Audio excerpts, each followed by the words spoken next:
როდესაც პაციენტი პირველ რიგში კითხულობს ფასს, ან კიდე მოვიდა კლინიკაში, ჩაუტარეთ კონსულტაცია, გაიგო ფასის შესახებ და წავიდა და დადის ასე კლინიკებში და ეძებს სხვადასხვა კლინიკებში მისთვის მისაღებ ფასს და აღმოჩნდა, რომ სინამდვილეში პაციენტი არ ეძებს, უფრო იავს პაციენტების უმრავლესობა.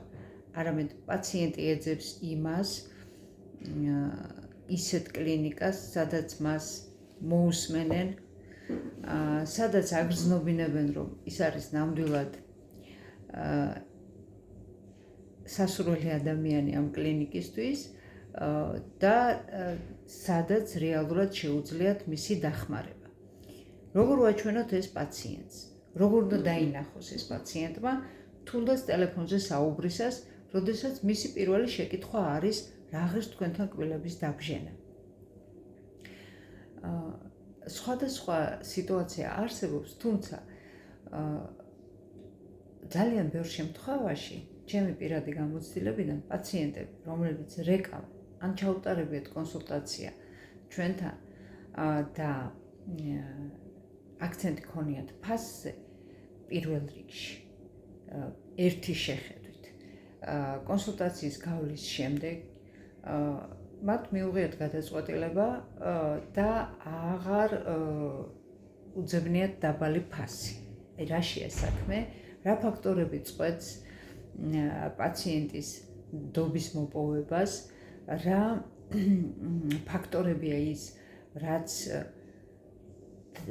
დაარწმუნებს თქვენს პაციენტს, რომ ეს არის ის კლინიკა რეალურად, სადაც შეიძლება მას მართლა დაეხმარონ, სადაც მართლა დაეხმარებიან და გადაუწყვეტავენ მის პრობლემას და ეს არ არის დამოკიდებული მხოლოდ ექიმზე.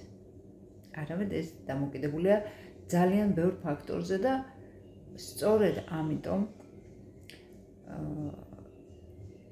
ტრენინგი, რომელიც განახლებულია, ასე ეწოდება, სტომატოლოგიური კლინიკებში მომსახურების გაუმჯობესება, ძალიან ბევრი საკითხი არის იქ, რომლის ერთობლიობა და ამ ერთობლიობის გამოყენება თქვენ კლინიკაში, არა მარტო ექიმისთვის, არამედ ყველა თანამშრომლისთვის, ვინც კი პაციენტს ხვდება, არის ძალიან სასარგებლო და თქვენ თვალწინ მოხდება თუ დანერგავთ ამ ტრენინგის შემდეგ იქ მიღებულ ცოდნას კლინიკაში თუ დარგავთ, თქვენ თვალწინ მოხდება ის, რომ პაციენტი, რომელიც კითხულობდა ფასს, რომელიღაც მომსახურებაში, თურმე იმას სინამდვილეში ფასი მაინც და მაინც არ აღველებდა. ეს რეალობაა. ჩემი პირადი გამოცდილებიდან ძალიან ბევრი შემთხვევა და кейსი შემიძლია მოგიყვეთ